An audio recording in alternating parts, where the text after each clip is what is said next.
My name is Rachel Chen. I'm the girl who thought she knew everything about her best friend. The girl who was about to blow up her entire life over a cake decoration. This is my hidden story. The story begins with my birthday cake sat on my kitchen counter, perfect and untouched, while my best friend of 15 years typed furiously on her phone in my living room. I could hear her laughing at something. That same melodic laugh I'd trusted since middle school. In 20 minutes, our friends would arrive for my surprise party. The one she'd been planning for weeks. But I'd already discovered the real surprise, and it had nothing to do with birthdays. My hands trembled as I stared at the elegant script on the cake. Happy 30th birthday, Rachel. You see, 40 minutes ago, the bakery had called. There'd been a mix-up with the orders, they said. Someone else had picked up my cake by mistake, and they had theirs. Could I come switch them? Simple enough. But when I arrived and saw the other cake, the one meant for someone else's party tonight, my blood turned to ice. It was written in an elegant script on the cake. Congrats on the promotion, David. Love, Melissa. David, my husband. And Melissa? That's the friend in my living room right now, still texting away, probably confirming last-minute details for my party. The same Melissa who'd held my hand through my wedding jitters, who'd been my maid of honor, who knew every secret I'd ever had. Except, apparently, I didn't know hers. The bakery clerk had been apologetic, explaining how my friend had accidentally taken the wrong cake when she picked up my birthday cake earlier. Such a simple mistake, such a devastating revelation. Because David wasn't getting any promotion, I would know. We shared everything. Or so I thought. My mind raced through the past few months like a horrible movie montage.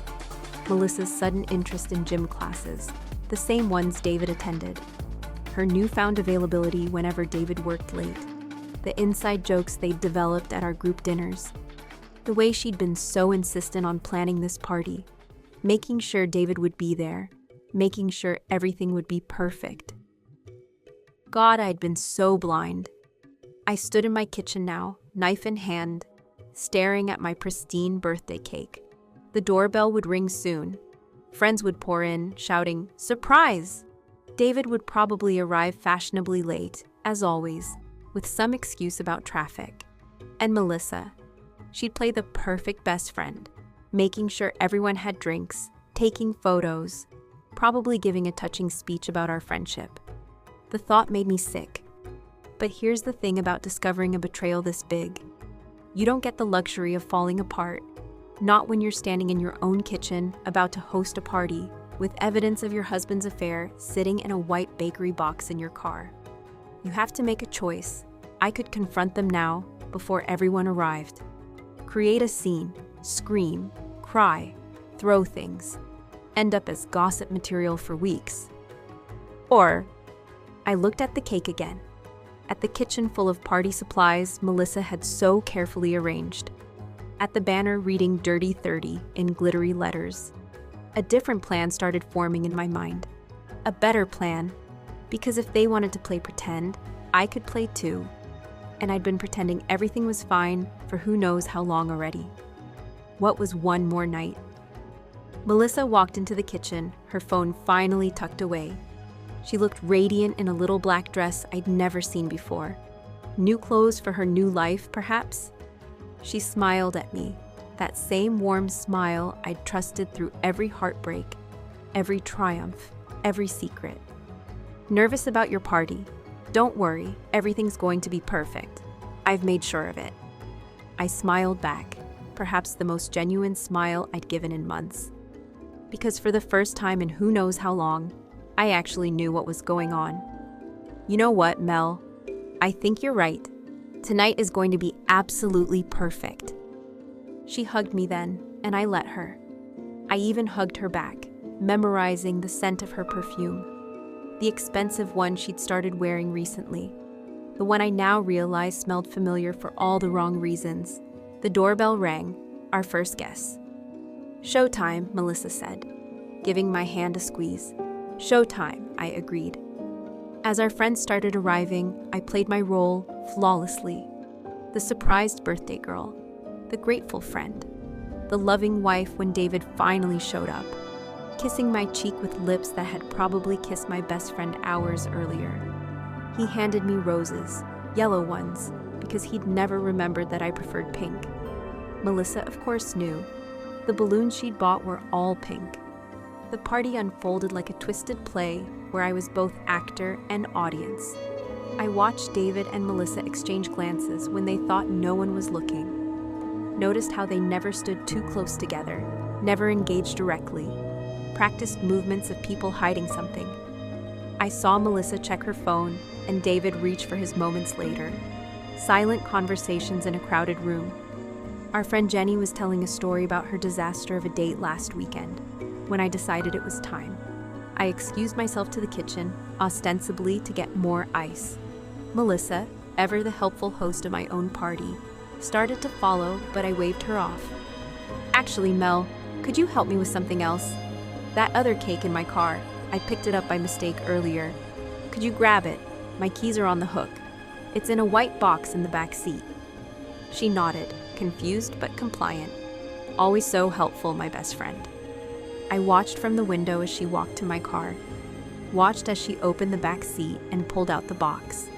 Even from here, I could see the moment she read the words on that cake, the way her whole body went rigid, the way she looked back at the house, then at the cake again. She stood there for what felt like hours, but was probably only seconds. Then, like the actress she'd apparently always been, she composed herself and walked back inside, empty-handed. Couldn't find it, she said, her voice only slightly strained. Are you sure it's in your car? Oh, that's weird, I said innocently. Maybe David moved it. No big deal. But I saw it in her eyes. The recognition, the fear, the question. How much does she know? The party continued, but something had shifted. Melissa was distracted now, her phone buzzing incessantly. David kept shooting her worried looks that he tried to disguise as casual glances. They were unraveling, and I was the only one pulling the strings. When it came time for cake, I made sure everyone gathered around. Phones came out for pictures. Videos started rolling. This would be documented, shared, remembered. Before we cut the cake, I announced, tapping my wine glass for attention, I want to say something. The room quieted. David moved closer, probably expecting a touching speech about turning 30, about friendship, about love. Melissa stood to my right, her camera ready, her smile frozen. This year has taught me so much about the people in my life, I began, looking around the room. About trust, about loyalty, about the difference between what people show you and who they really are.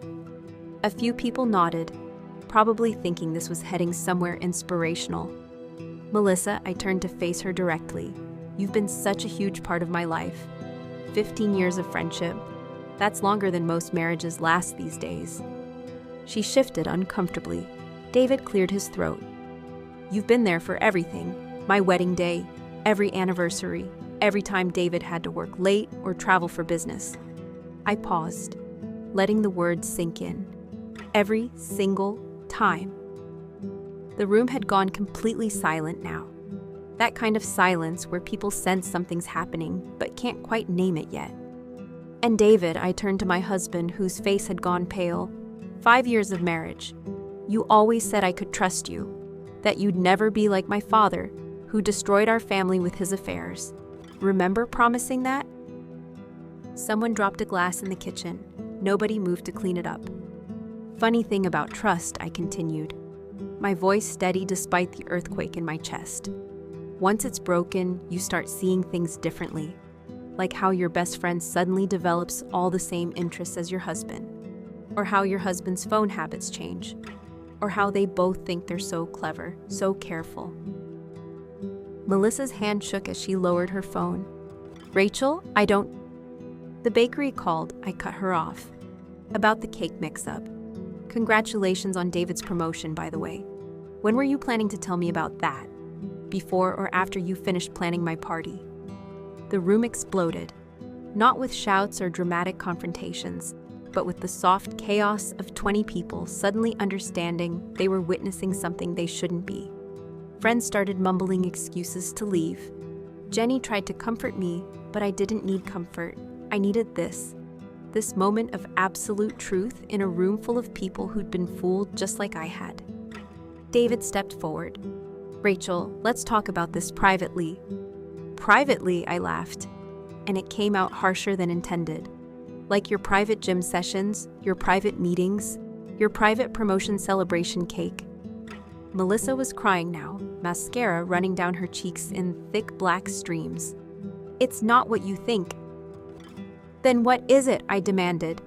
"Because from where I'm standing, it looks like my best friend and my husband have been having an affair. It looks like you've been planning secret celebrations while planning my party. It looks like 15 years of friendship meant nothing to you."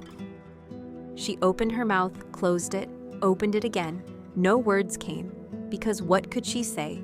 What explanation could possibly make this okay? David tried a different approach.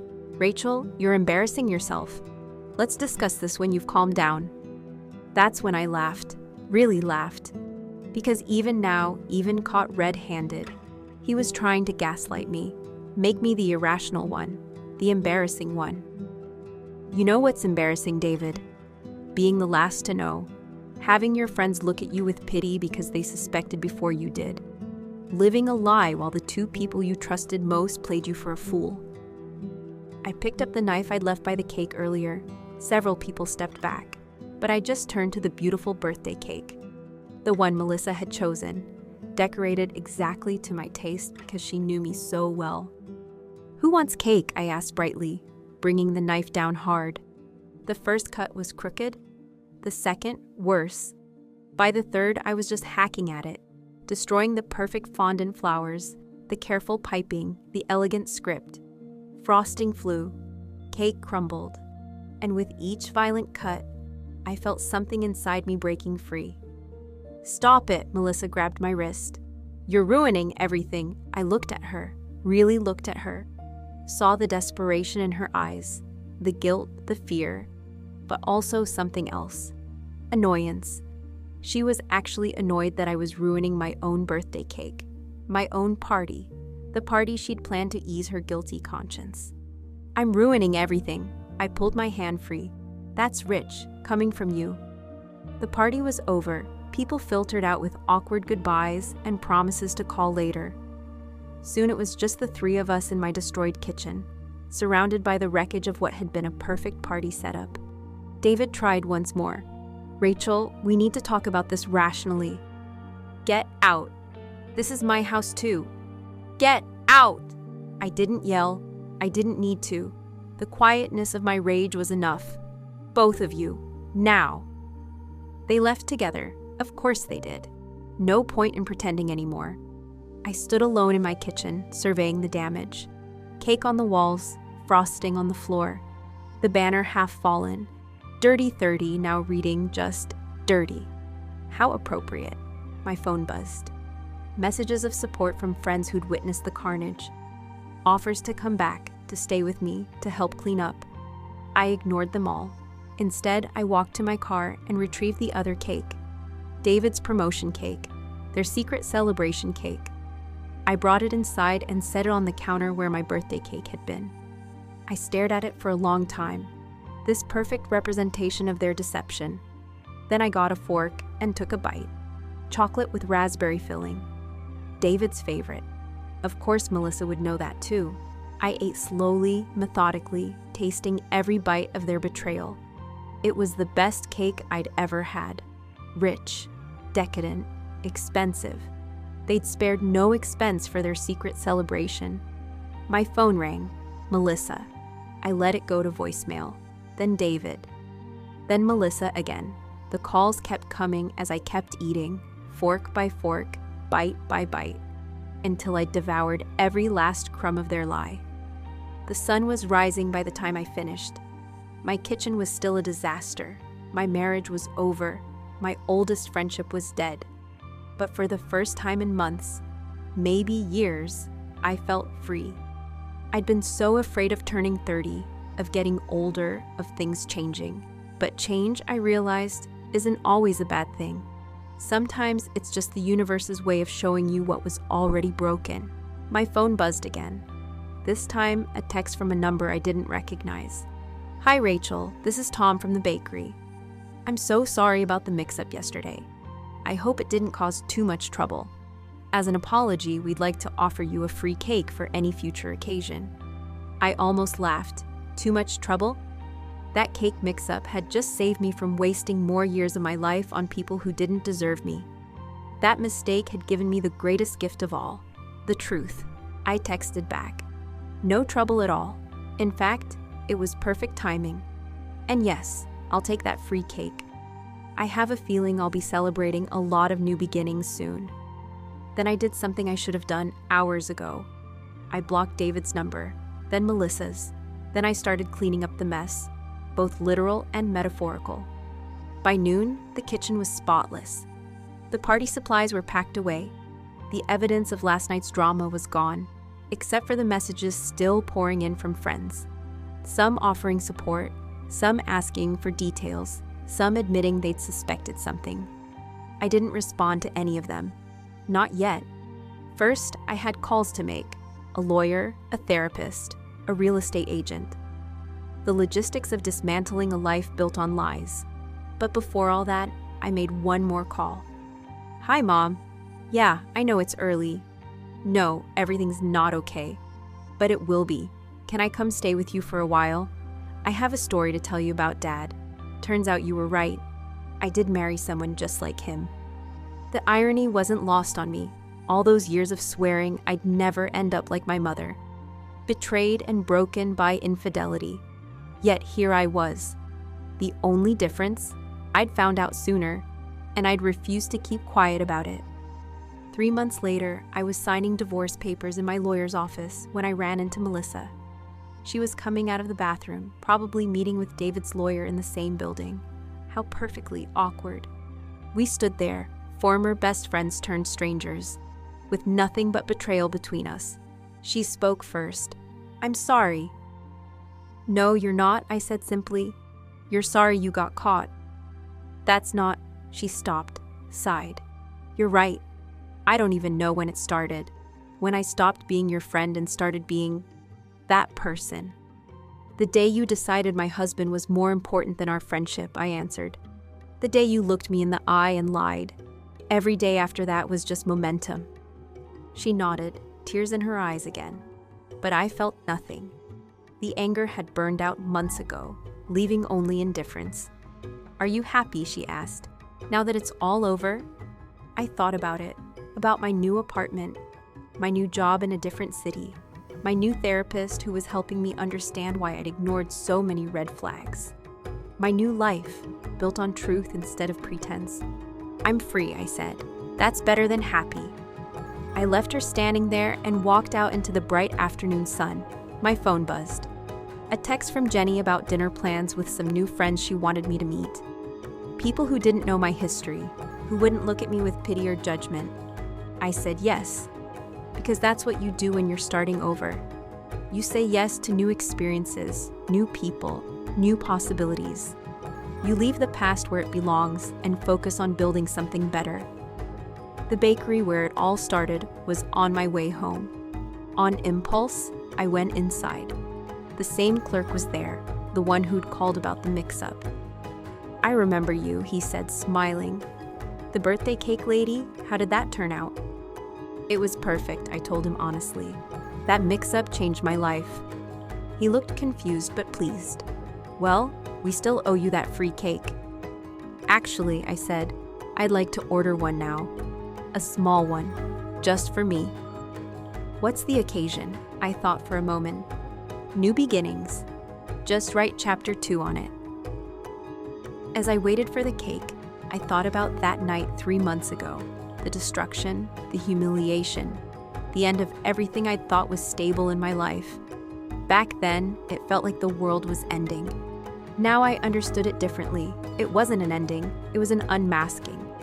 The truth had always been there, hiding under years of careful lies and willful blindness. That cake mix-up hadn't created the betrayal, it had only revealed it. Some people go their whole lives without learning who really loves them. They smile at false friends, sleep beside unfaithful partners, build their homes on foundations of sand. I'd been one of those people, right up until the moment a bakery made a simple mistake. Now I knew better. I knew the weight of real friendship versus its performance. I knew the difference between love and its imitation. I knew my own strength, tested in the fire of public betrayal and private grief. The clerk handed me my cake, simple white frosting with Chapter 2 in elegant purple script, my favorite color, the one David never remembered but I'd never forgotten. I sat in my car, ate a slice with a plastic fork from the bakery, and thought about birthdays, how they mark not just the passage of time but the evolution of self, how my 30th birthday had given me the most unexpected gift, the chance to stop living someone else's version of my life and start creating my own. My phone buzzed again. Another text from Jenny about dinner with addresses and times and emoji-filled encouragement. New friends, new places, new adventures waiting. I finished my cake, started the car, and drove toward whatever came next. No more perfect parties hiding ugly truths. No more best friends who weren't. No more marriages built on shifting sand. Just me, finally honest about who I was and what I wanted. It had taken 30 years and a switched cake to get here, but I'd made it. And that, I realized, was worth celebrating. The sunset painted the sky in shades of pink and gold as I drove toward my new life.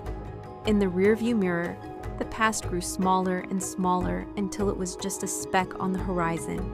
Ahead, the road stretched endlessly, full of possibilities I was only beginning to imagine.